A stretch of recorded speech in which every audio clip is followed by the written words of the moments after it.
My daughter's fingers were cold when she slipped them into mine. We were standing at the bus stop, 2 bags, 2 broken souls, and nowhere left to go when a black luxury car glided to a stop in front of us. The window slid down. It was my aunt. Her voice trembled like she was holding a secret too heavy for her chest. Get in quick. I need to tell you something important. That's when the tremor inside me finally stilled, because I already knew the truth was close and I was ready for it. My husband Hamza used to smile at me like I was the center of his world. Or maybe I only remember it that way because I was desperate to believe it. We married young. We built everything together. Our home, our little shop, dreams so soft they felt fragile in our palms. For years he held my hand as if I was his anchor. But anchors can drown you just as easily. 3 years ago, he left for work and never returned. Missing, no body, no clue. Just an empty bed and a daughter asking questions I couldn't answer. His family didn't mourn him. They turned on me. In their eyes, a woman without a husband becomes weight, a burden. They threw me out last month, calling me bad luck. I didn't argue, not because I was weak, but because I had started to see pieces that didn't fit. A year after he vanished, I noticed his bank account had activity, not withdrawals, transfers. Small ones, regular, precise. Someone was keeping an account alive.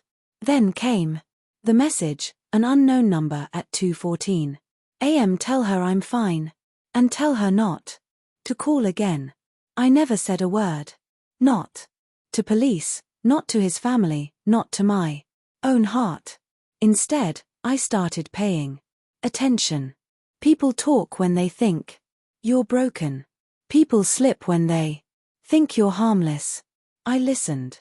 I collected details, patterns, whispers. A name, his cousin, Imran, the one who moved into Hamza's shop after he disappeared. The one who always avoided my eyes. The one who suddenly had money he never worked for. The pieces clicked loudly in my mind. I stopped waiting for miracles. I started preparing for war.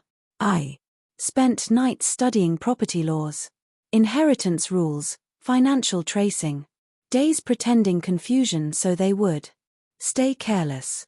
I documented everything, every deposit, every transaction.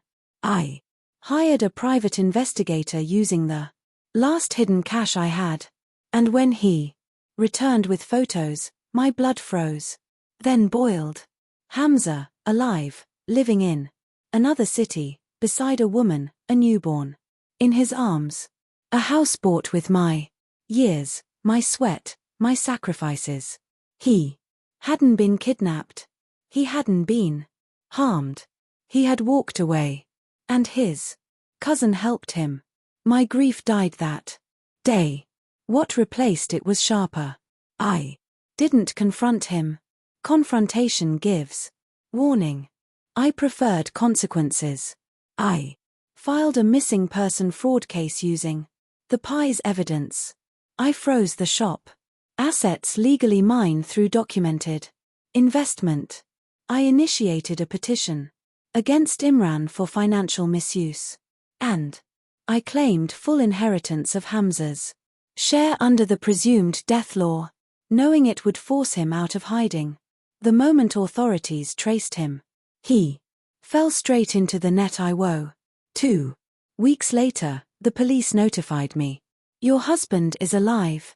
He came to dispute the inheritance. Alive. Desperate. Exposed. I felt nothing. Just precision. The car door opened. My daughter climbed in. I followed. My aunt's hands were shaking on the steering wheel. She whispered, "Beta.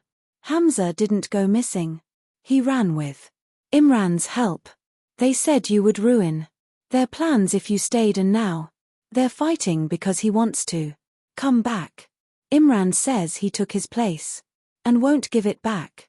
My breath didn't hitch. I had expected this. She continued, they're both blaming each other. Police have called them in. It's all going to explode. I finally spoke. Good, because it was time. When we reached the police station, they were both there. Hamza's face drained when he saw me, like a ghost had returned to collect what was owed. Imran looked worse, sweat pouring, eyes wild. I stood calmly in front of them, my daughter on my hip, my evidence in my bag. 3 years, I said quietly.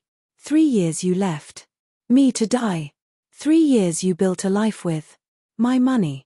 Hamza opened his mouth, but I raised a hand. I'm not here for answers. I'm here for closure.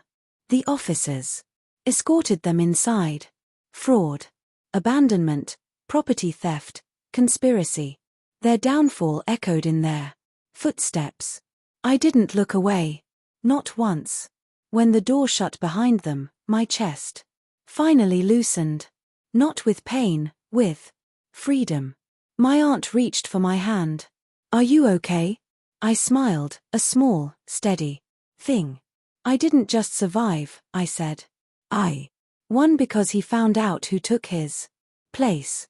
And I made sure they both paid for it silently, cleanly, completely. And as I carried my daughter back to the car, I felt something I hadn't felt in years. Control.